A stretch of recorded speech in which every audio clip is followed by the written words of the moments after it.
Abdullah bin Məsud böyük sahabədir və Abu Musa el-Əş'ari bu da böyük sahabələrdəndir. Bir dəfə Abu Musa el-Əş'ari gəlir Abdullah bin Məsudun yanına. Bu rəvayəti Dərimi rəvayətidir, Sünnə əsərində.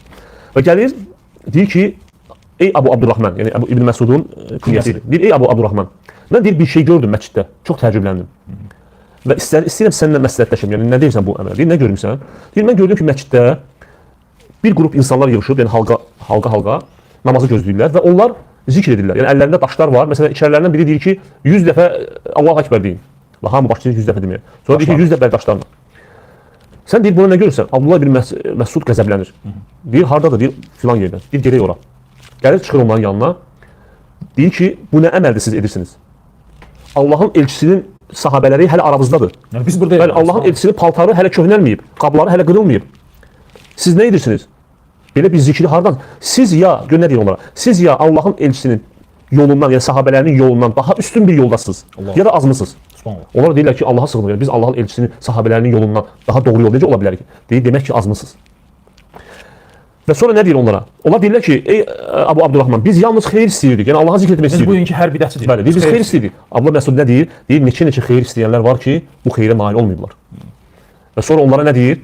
Qadağan edir. Abdullah bin Məsud onlara qadağan edir bunu. Bəli.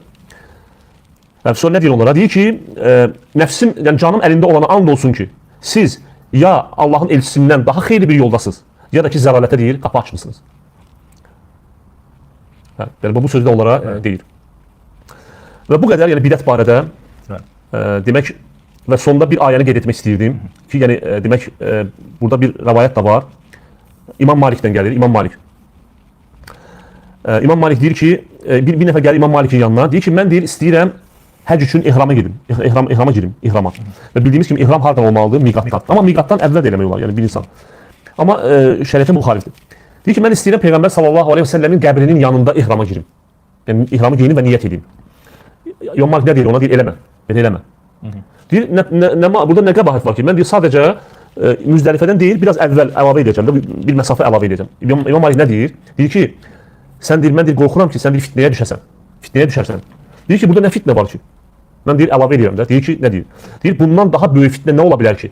Sən özünü Peyğəmbər sallallahu əleyhi və səlləmdən daha əfsəl sayırsan. Yəni Peyğəmbər sallallahu əleyhi və səlləm Müzdəlifədən miqatdan gelir. Sən isə ondan daha tez. Sonra bu ayəni oxuyur. فَلْيَحْذَرِ الَّذ۪ينَ يُخَالِفُونَ عَنْ أَمْرِهِ أَنْ تُصِيبَهُمْ فِتْنَةٌ أَوْ يُصِيبَهُمْ عَذَابٌ أَلِيمٌ. Qoy Peyğəmbərin əmrinə qarşı çıxanlar başlarına bir bəla gəlməsindən, yaxud özlərinə ağrılı acılı bir əzab üz verməsindən qorxsunlar.